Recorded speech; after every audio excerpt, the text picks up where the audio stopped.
Voilà, donc nous sommes le 31 mars. Je m'appelle Eric, je suis de Strasbourg. Ça fait 25 ans que j'habite à Hong Kong ici. Et Hong Kong, c'est donc une ancienne colonie britannique, mais c'est une ville de 7 millions d'habitants, 95% de Chinois bien sûr, et avec une densité de presque 7000 personnes au kilomètre carré.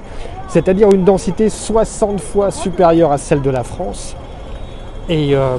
Et aujourd'hui, après 3 mois d'épidémie, on doit compter environ 600 cas et seulement 4 décès liés au coronavirus.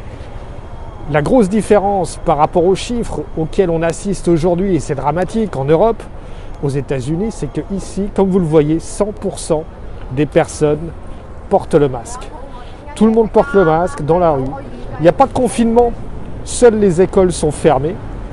Mais par contre, les magasins sont ouverts, les restaurants sont ouverts, le shopping, les centres commerciaux sont ouverts. Et comme on le voit, c'est une activité quasiment normale, sauf avec le fait que tout le monde porte le masque. Si on compare par rapport à New York, qui a aussi 8 millions d'habitants et qui compte aujourd'hui jusqu'à 500 morts par jour, c'est dramatique. Le port du masque ici fait toute la différence. Parce qu'on voit que sans obligation légale, sans avoir forcément de contrôle policier à tous les coins de rue, c'est machinalement que les gens sortent de chez eux, sortent du bureau, vont faire leurs courses ou sortent tout simplement avec le masque en permanence. L'Alsace, qui n'a qu'à 1 800 000 habitants, soit une population de 220 habitants au kilomètre carré, ce qui encore une fois est quasiment 40 fois inférieur à la densité que l'on a ici. On compte aujourd'hui presque 500 morts à la fin du mois de mars.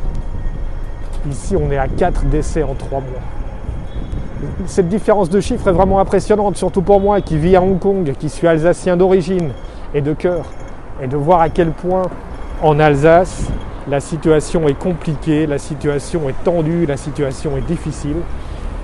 Alors qu'il semblerait que le simple fait de porter le masque puisse déjà vraiment être le premier geste barrière. Au niveau collectif, ça fait toute la différence. Parce que si tout le monde porte le masque, on voit que du coup, les personnes qui sont contaminées ou qui sont porteurs du virus vont le porter forcément. Et ce sont ces gens-là qui vont limiter la progression du virus et la contamination. Voilà, je vous laisse encore quelques images tout simplement Je suis en bas de mon bureau, au coin de la rue, c'est un petit quartier tout à fait normal, qui n'a rien d'exceptionnel. Mais encore une fois, c'est pour vous montrer que quel que soit l'âge moyen des personnes, même ce petit livreur qui est venu avec ses 3 cartons, et tout le monde porte le masque. Voilà, j'espère pouvoir vous donner de meilleures nouvelles encore dans les jours à venir, mais respectez ce geste barrière, il est indispensable. C'est le port du masque. Bonne continuation à tous, portez-vous bien et à très bientôt.